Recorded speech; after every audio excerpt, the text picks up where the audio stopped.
Our third speaker is Stacy Bullard, and the title of her project is... That's not the title of her project. Is Can I Holla at You for a Second? Street Harassment in the Public Performance of Patriarchy in Contemporary Urban America.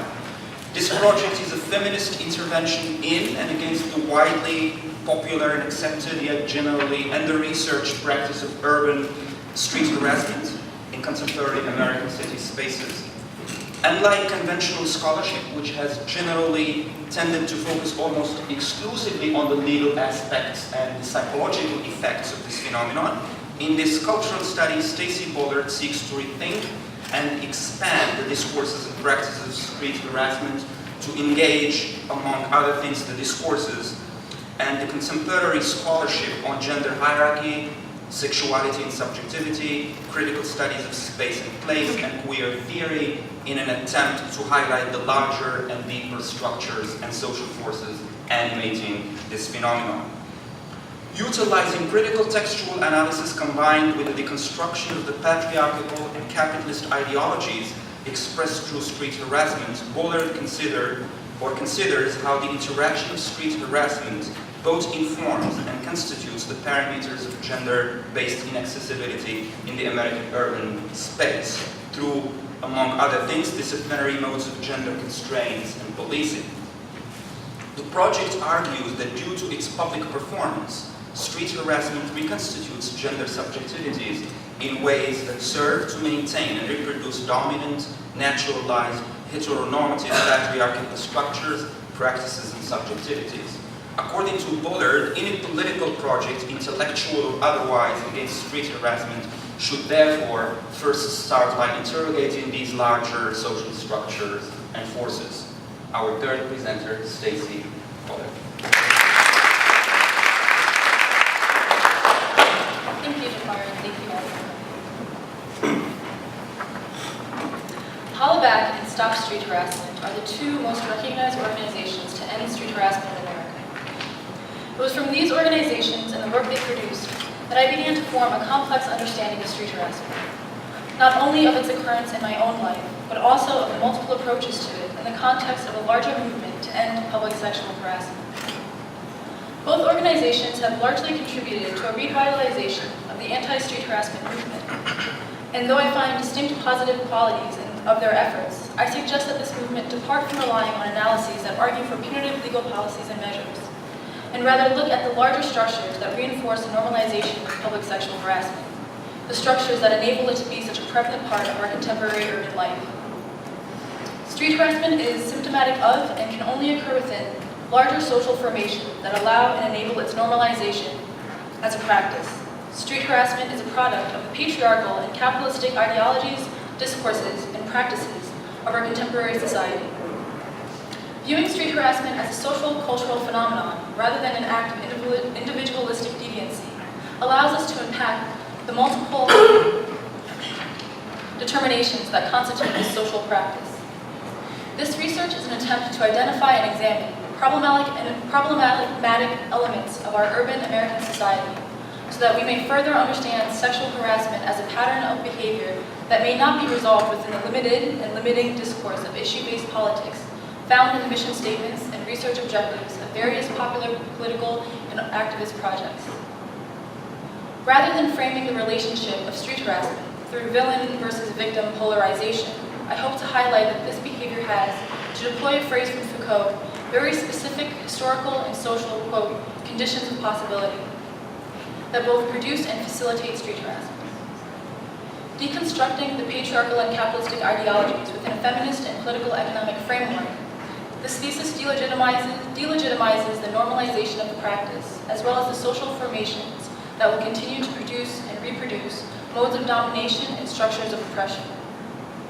Throughout my project, I discuss four major elements overlooked or misappropriated within anti-street harassment efforts: the American feminist history and effective framing of sexual harassment as an issue of social economic disenfranchisement, as well as what this suggests about the concerns of our social organization; the loss of communal orientation of cities, a product of neoliberal shifts into the privatization of urban spaces; the call for legal policing within a biased and inept legal and judicial system; and what I will mainly be elaborating on further today, the problematic and reductive role dichotomized gender binaries play in contemporary conversations of street harassment, which frames the man as the villain and the woman as the victim.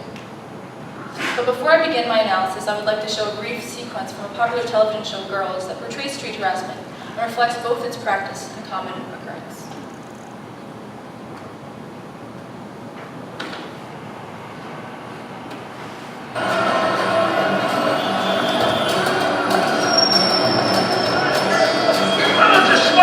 Is your heart hurt? Oh, girl, when I look at you, I just want to say, hello, New York! Everyone seems so certain.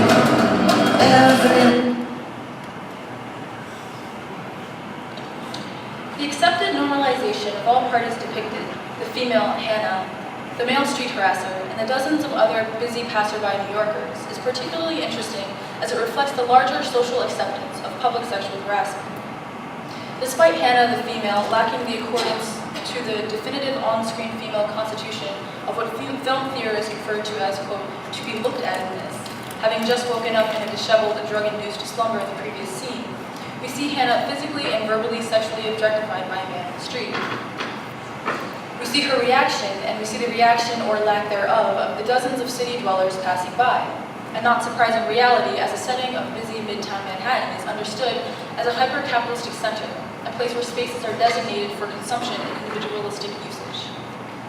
By incorporating a few notions found within, but also departing from the psychoanalytic framework, a theoretical move in order to dissect and analyze this problematic relationship occurs. In her works, Laura Mulvey addresses concerns of the, quote, sexual instincts and identification processes that have meaning within the symbolic order which articulates desire, end quote.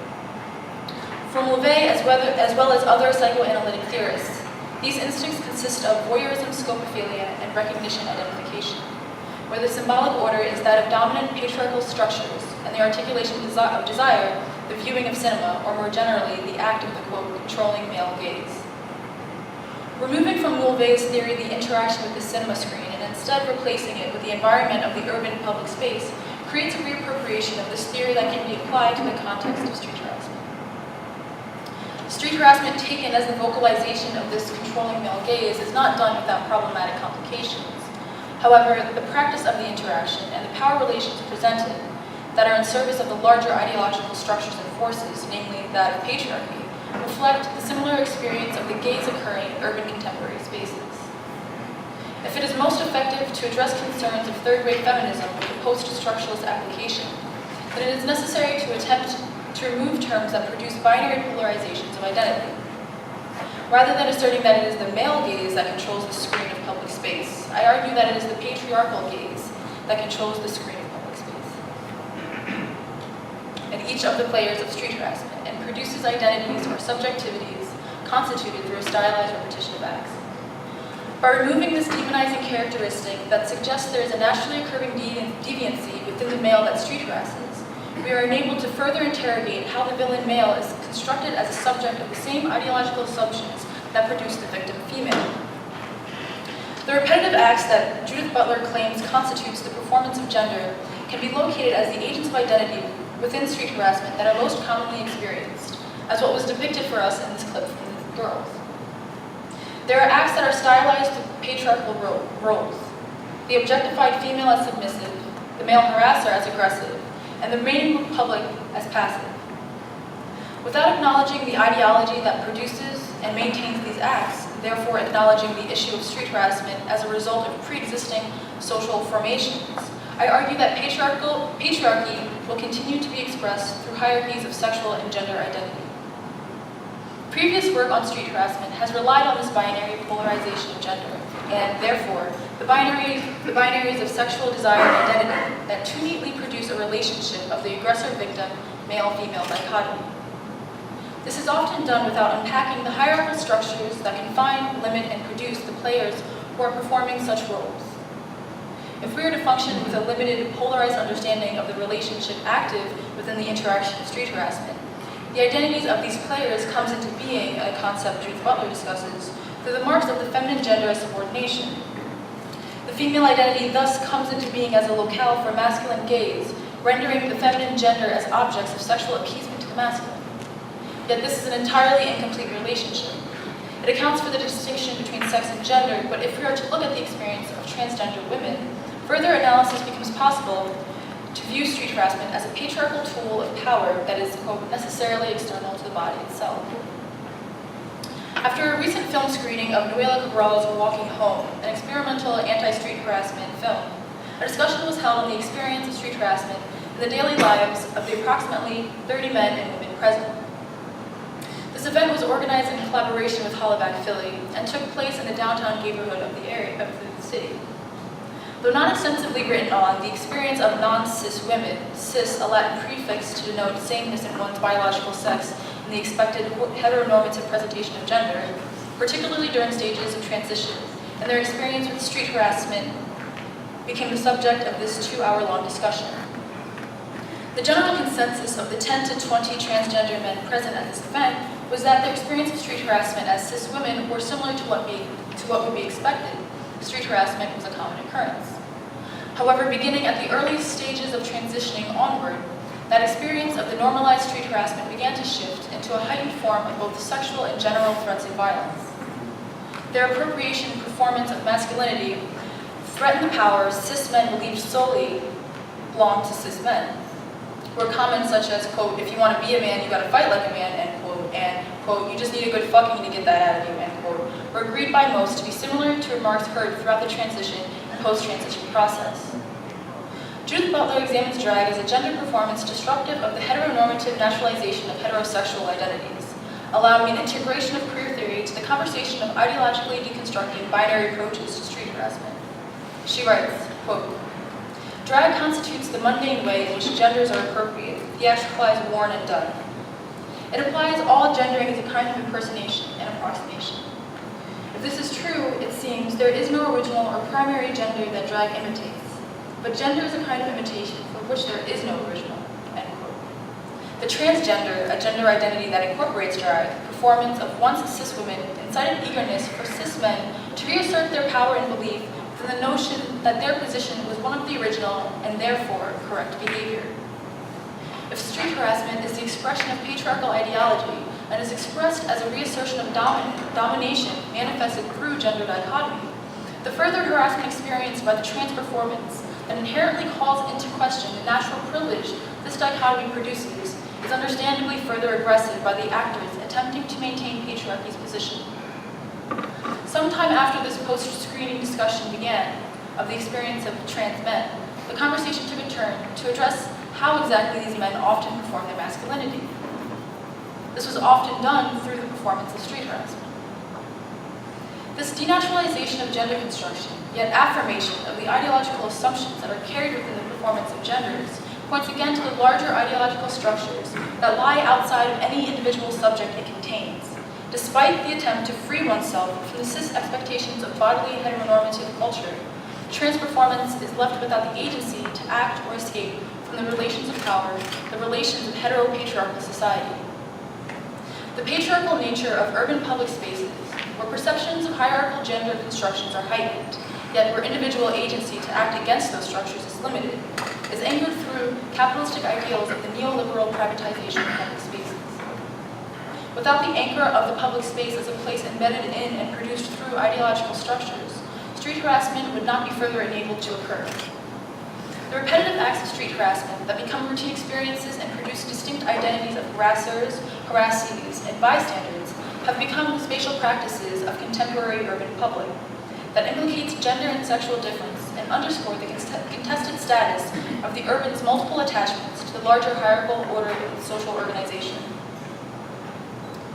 Various researchers and organizations in pursuit of the eradication. However, it is to my belief that although the strong urge of these organizations place on pursuing punitive legal policy against aggressors would result in diminished occurrences of street harassment, it will not result in a society that no longer functions under structures that will continue to produce new forms of sexism, oppression, and identity hierarchies. As street harassment shifts back into the public sphere of mainstream attention, perhaps now more than ever seen before, the leading organizations campaigning around policy reform for an end to public sexual harassment must be carefully considered and pursue actions logically implemented in with reference to the cultural and political context to which they are placed. Both the Stop Street Harassment and Holla organizations have undeniably provided useful assets in progressing the anti-street harassment movement by acting as a resource to input multiple reconsiderations of the cultural understandings of female bodies in public space.